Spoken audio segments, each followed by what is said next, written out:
Hello children, once again I am here, your social science teacher Jasveer Kaur, to teach you regarding your geography class 10th chapter number 1 part number 2nd.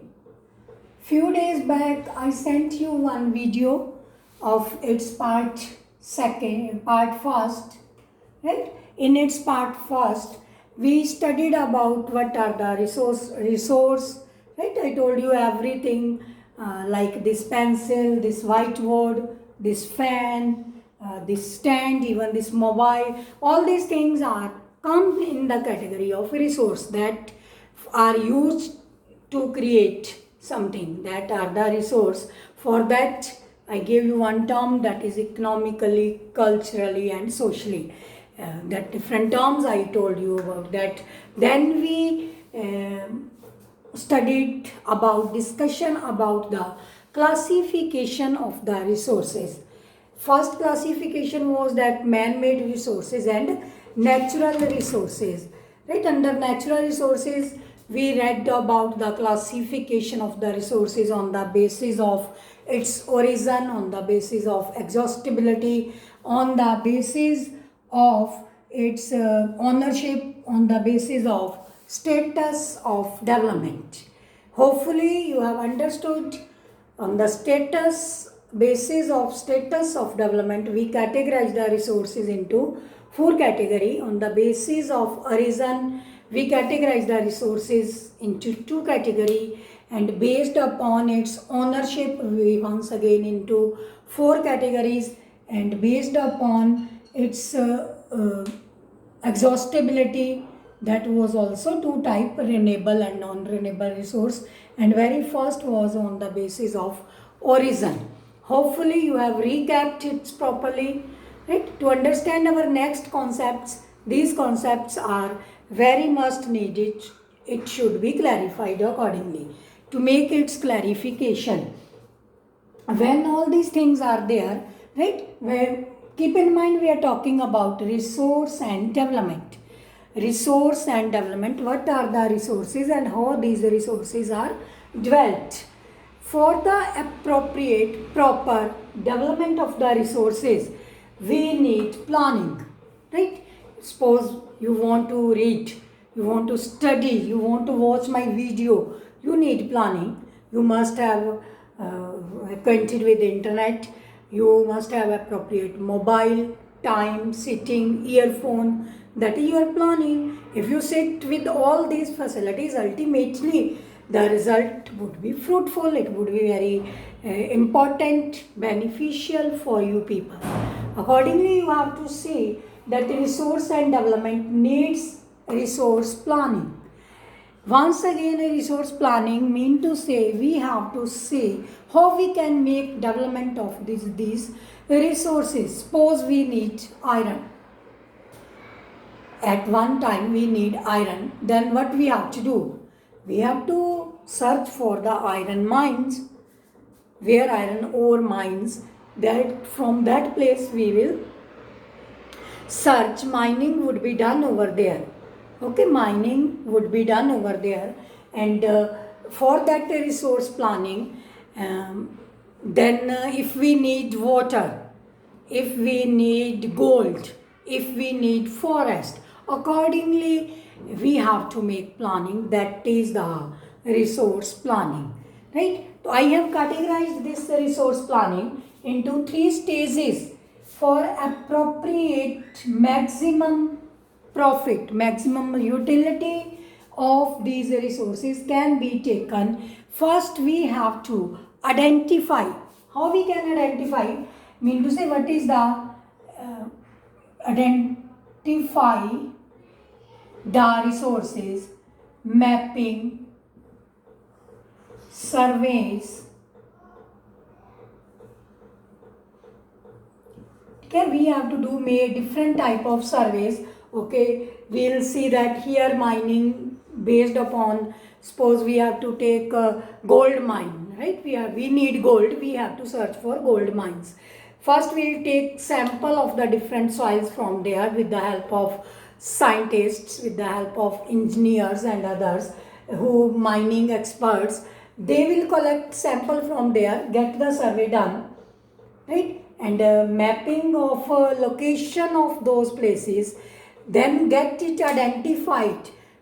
Some that soil, that type of soil contains some properties of that gold may be there, right? It is somewhat scientifically, gold may be there, iron may be there, and anything else whatsoever needed. I am giving you example only for gold. If that soil has that type of properties, ultimately it will lead to mining at that place, and they will get it encircled in the way of mapping, right? Suppose as we know that gold mines are there in Kerala, na, Monazite Hills, Kerala में होती है, तो there they have mapped and start digging. Ultimately they will get from their iron ore. That is the very first step for the identification. That includes mapping, surveying, calculation, etc. And second, what type of skill is to be used there? What type of skill is to be used there? Like skill, technology, and institutions are to be set up, right? And institutions are to be set up to extract that iron ore, that gold ore, whatsoever minerals are there, whatsoever resources are there. Then very important, whatsoever we are doing, that should have its matching with our national policies. That should be matching with our national policies, mean to say whatsoever government policies are doing, that should match. If government policy says that now there is a more attention is needed on water resources, and we are doing for gold resources, that won't serve the purpose, that won't be beneficial for the country, neither for us nor for the country, nor and overall for the GDP and economy, right? Because whatsoever we are doing, ultimately it adds to the national importance of that particular country. So being aware citizen, we have to be aware that what type of policies are there at national level going on. Our resource development should be matched with the development plans overall with national plans, right? So in this way, resource planning have 3 stages: identification, what type of skill is to be used there, and matching with national policies of that particular country or that nation. So in this way, this is our national process of resource planning. And resource planning includes sustainable development also. Resource planning includes sustainable development also. Sustainable development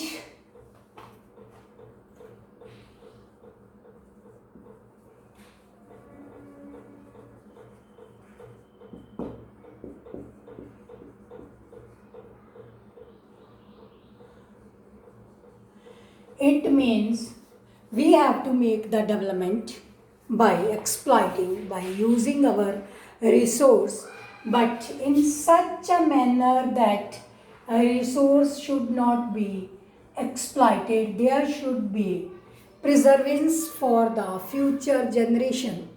We should use resource to make development in such a way that can be preserved for the future generation also. If we, for example, if we use all the resources now, what the future generation will you use? Now suppose commonly I used to give the example, some people say that we can use electricity whatsoever we want. After all, we are paying the bill, not free of cost. But it is the prediction of some experts, critics, that the day will come when nobody will get this water and electricity, even paying the higher amount. For example, you may take dinosaur, we cannot produce nowadays. Even we cannot purchase with huge amount of money because it doesn't exist on land. From where we'll take? To keeping such type of examples in mind, we have to be very much careful regarding development of the resource regarding resource development, sustainable development. For this sustainable development, there should not be any type of compromise with future needs. To keeping it in mind, there was Rio de Janeiro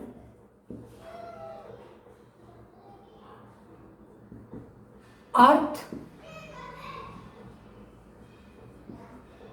Summit was there, right, in which it at Brazil in 1992. More than 100 nations had took part here. Brazil, right, took part here under the guidance of United Nation Environmental Development, United Nation Conference Environment and Development. Right, under this guideline, it is an agency of UNO which took the responsibility from all over the world.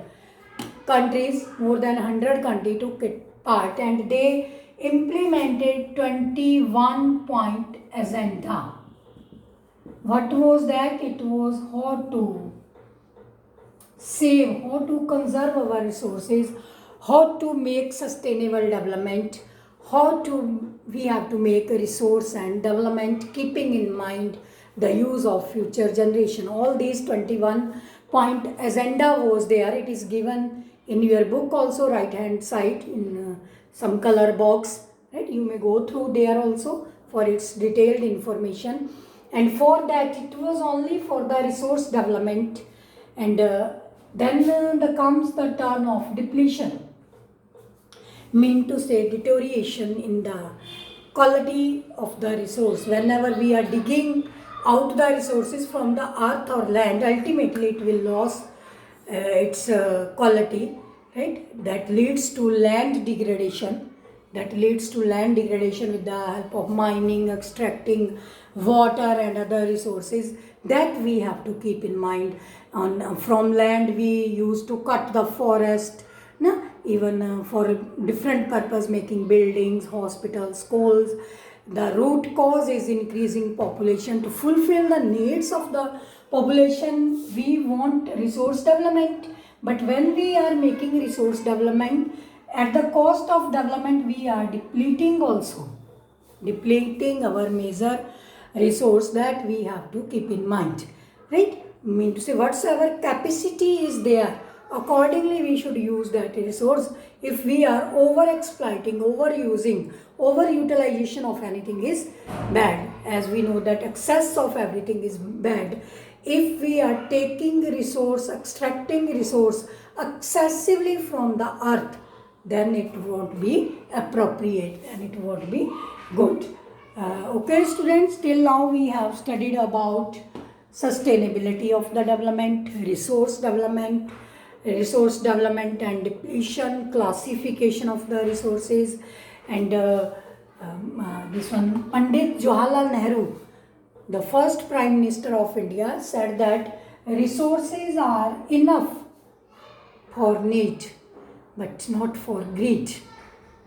Whatsoever resources we have here, if we use it with proper way, these are not less. Nowhere it is minimum. These are the maximum to satisfy need. But if the control of the resource is only in some hands, then it is harmful for the country. Right? Like overall we studied in 9th class also that capitalism and socialism. If some resource or hold of the economy only in some hands, then it is dangerous. If there is equal distribution, then it is no dangerous. No danger is there, not dangerous. It will help everyone equally and everybody will get its reverse, that is profit benefit equally, so that they can be developed accordingly. And there is one quotation I told you regarding this greed of resource, that is said by Mahatma Gandhi ji, right? Sorry, I am correcting that. That is said by Mahatma Gandhi. So he gave this statement regarding conservation of the resources. There is very small topic, resource and colonialization. Colonialization is the time period when India was under the control of British, when from 17th century to late 19th, even we can say 20th century, then these resources, they became the major cause of the invaders, attackers, those who attacked India. Right? You may have read in your history portions also, and will read also, that where invaders came, where the resources were there. No? Because they want to exploit and make their own development, not the development of India. They have used Indian resources to make their own development. So that is regarding technologically development of colonizing country help them to exploit the colonialism in the backward economies of the world. Here I would like to mention one quotation from Indochina. Right, Indochina was a country, small country, not it has any relation. Nowadays it is Vietnam. Right, it was ruled by French, like India was ruled by Britishers. It was ruled by French, and French gave their critical idea, very fantastic way, civilizing mission. Civilizing mission, same idea was adopted by Britishers in India. They, somewhere I have read in different books, that they said that, simple language, ke, we are here to make you civilized, mean to say you are uncivilized. That's why colonialism is needed. They justified their statement with such argument and said that being European, advanced, developed countries, it is our moral duty to make you people civilized. Mean to say you are uncivilized. And uncivilized, you know that they don't have any type of manner, culture, ethnic values, moral values. They are uncivilized. Right? So they, everywhere colonialism tried to show their superiority complex to the colony, and through their colonialism to the slave country, like we were under British and Indochina was under French, whatsoever is there, everywhere their tendency is almost same. They want to show inferiority to the native country where they are living by different methods. So the same thing happened with India also in the field of resource. Whatsoever resources they are exploiting for the from the native country only for their own purpose. Suppose Britishers came India for their trade purpose. They usually get cotton here from here as a raw material, get the finished goods done in their own country and circulate the all over the world and getting the profit. Indians were not allowed to prepare a finished good, mean to say they cannot prepare cloth from here. If they are prepare, then the process of industrialization influenced India.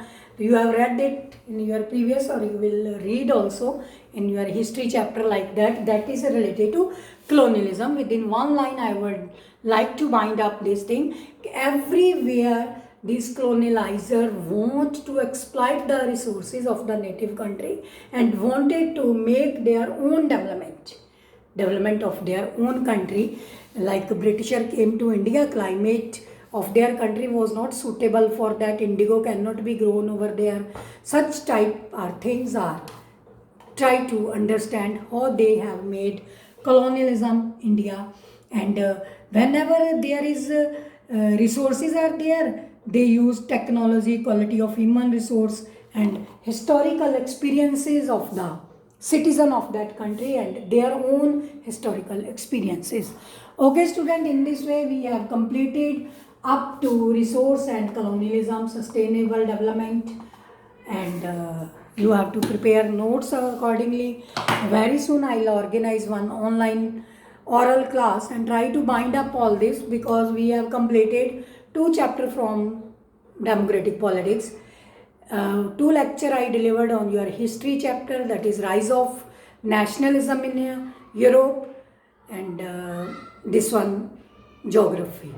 Now onward we will complete this geography, then once again come to the history portion. Okay student, don't get confused in between. Bye, take care.